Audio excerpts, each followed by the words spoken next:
Bene, dopo dei premi individuali dal capocannoniere passiamo ai migliori portieri. Delle due categorie verranno premiati dal presidente dell'Azione Cattolica di San Pietro Assunta Crisci, che sarà invitato sul palco. Per la categoria 18-28 Nicola Marzano, San Pietro Crisci.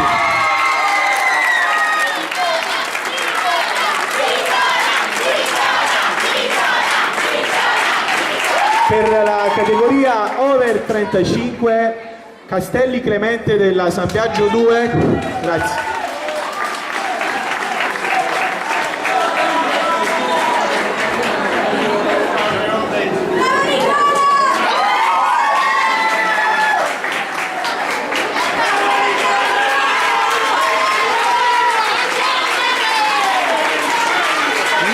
Vieni più avanti.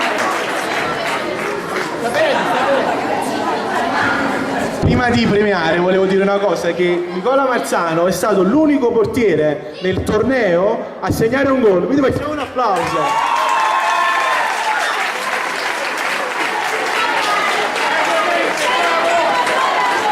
La categoria 35 Castelli Clemente della parrocchia San Biagio 2.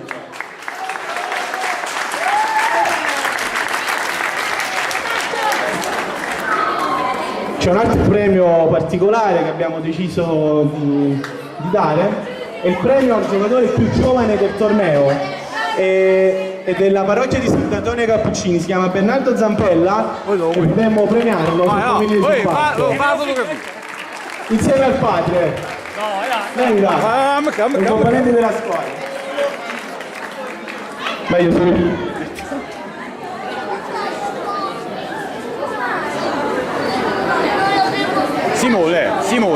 Simone, falli venire più a noi. Facciamo un applauso.